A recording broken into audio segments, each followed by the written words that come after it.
अमरावती से खबर। महिला मुक्ति मोर्चा ने महायुति को दिया समर्थन। महाराष्ट्र में विधानसभा प्रचार अंतिम चरण पर पहुंच गया। अमरावती से खबर। महाराष्ट्र में विधानसभा प्रचार अंतिम चरण में पहुंच गया। ऐसे में राजनीति में एक भूचाल सा छा गया है। साथ ही राजनीति में बड़े बदलाव देखने को मिल रहे हैं।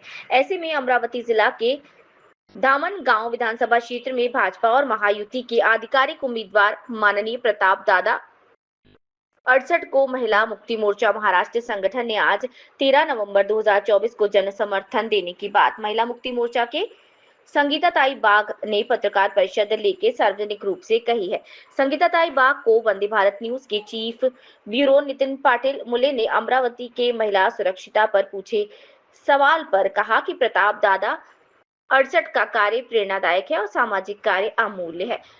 धामनगांव निर्वाचन क्षेत्र के समग्र विकास के लिए माननीय प्रताप दादा 68 को विधायक चुना गया और उन्होंने करोड़ों रुपए के विकास कार्य भी किए हैं और आगे भी करते रहेंगे और संगठन को उम्मीद है कि वे महिला अन्याय के खिलाफ कानून को प्रभावी ढंग से लागू करेंगे। इस पत्रकार परिषद में संगीताताई बाग तथा महिला मुक्ति मोर्चा संगठन के संस्थापक अध्यक्ष अशोक खरात के साथ जयश्री चातुरकर जिला अध्यक्ष की उपस्थिति थी।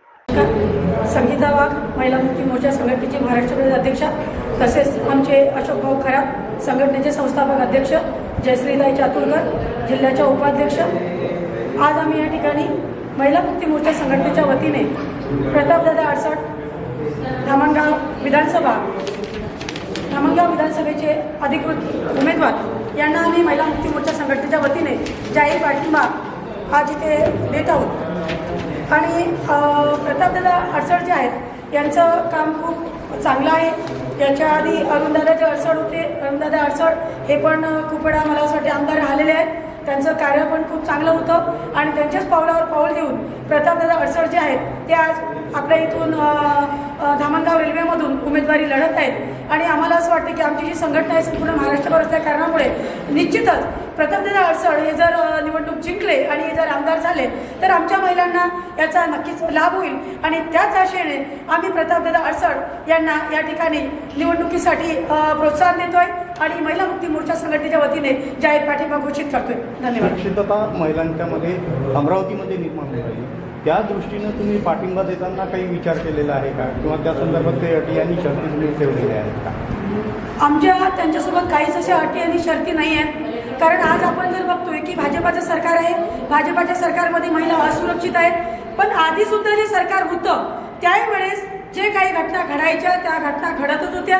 परंतु आता घटनेचं प्रमाण वाढलेलं आहे आणि त्याच अनुषंगाने आम्हाला असं वाटतंय हे सुशिक्षित सुसंस्कृत आणि अभ्यासू जर उमेदवार आपल्या इथे जर धामणगाव म्हणा किंवा इथे जिथे कुठे आम्ही भाजपाचे उमेदवारांना पाठिंबा जाहीर करत आहोत, पण आपण जर असं गृहीत धरलं की आज अत्याचार वाढलेले आहे आणि महिलांवर अत्याचार होतात, महिला सुरक्षित नाही आहेत, परंतु जर चांगले उमेदवार जर आपण निवडून दिली तर नक्की त्याच्यावरती उपाययोजना केली जाईल आणि मला असं वाटतं की प्रतापदादा 68 जे जर आले तर मला असं वाटतं की नक्की त्याला आळा बसणार आहे आणि कुठेतरी जो वाढता जो प्रकार आहे महिलांवर होणारा अन्याय अत्याचार जो घटना आहे जिथे कुठे आपल्या महाराष्ट्रात सुरक्षित नाही आहे तिथे नक्की त्याला आळा बसण्याची शक्यता आहे। जे दर वाढलेले आहेत तिथे डबल जे दर दाखवत आहे तर त्या संदर्भात तुम्ही काय म्हणता? बरोबर, निश्चितच आता आपण जर म्हणू की लाडकी बहीण योजना 1500 रुपये प्रत्येक महिलेला मिळत आहे, परंतु याच्या मागे सरकारने दर सुद्धा वाढवलेले आहे, सिलेंडरचे दर सुद्धा वाढलेले आहे, बाकीचं जर तेल वगैरे जर बघितलं तर मार्केट हे खरंच वाढलेलं आहे आणि ते आपल्याला झेपवणारं नाही आहे। परंतु आजची परिस्थिती जर बघितली